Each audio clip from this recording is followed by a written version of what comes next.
rassemble une dernière fois autour de lui. S'il était debout, deux gestes surgiraient à un moment ou à un autre. Le premier, c'est au début d'un spectacle. Bonjour.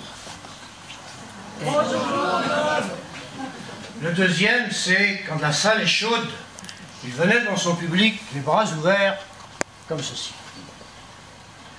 Le premier geste, je l'ai toujours ressenti comme une invitation à entrer dans la danse, dans sa musique. Façonné par la culture afro-américaine, Bob avait en lui la rage de vivre de ceux qui ont connu la difficulté et veulent la combattre. Il voulait faire changer les choses. Nourri de multiples rencontres à travers le monde, il portait en lui la synthèse, autrefois défendue par Martin Luther King. Noirs et blancs peuvent vivre ensemble. Cela reste toujours à construire. Je garde en souvenir le spectacle réalisé place de la Petite Hollande à Nantes pour la commémoration de l'abolition de l'esclavage, Black Fire. Cette création qui a su allier la musique celte, le jazz et les musiques actuelles était l'expression vivante de la pensée philosophique de Bob.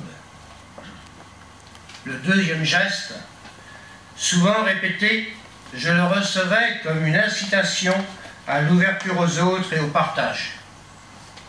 Quel fut le fil d'Ariane qui a conduit Bob de la Sardaigne à Clisson, sinon un fort désir d'amour partagé, vouloir aimer et désir d'être aimé.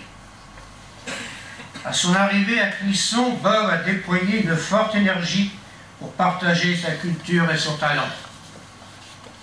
Avec la création et l'animation du groupe gospel, il a su faire partager son vécu, ses émotions, à des gens d'ici qui étaient loin de son histoire. Sa frénésie pour le rythme et le chant ont conquis nos cœurs et les ont ouverts à d'autres cultures.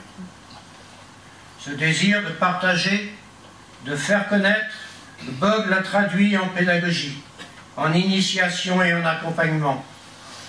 Les jeunes musiciens et les chanteurs qui ont travaillé avec lui peuvent être fiers des productions réalisées. Quand on passait devant le 50 rue des Halles à Clisson, notre oreille était attirée par ces notes de musique, de piano, que Bob, jusqu'à la fin, a fait virevolter autour de lui. Clissonnais il était devenu. Figure artistique reconnue, Bob se sentait souvent comme redevable. Souvent, il voulait remercier. Mais c'est nous, Bob, qui avons un merci à te dire. Merci pour ton sourire, merci pour ton énergie et merci pour la qualité de ton œuvre.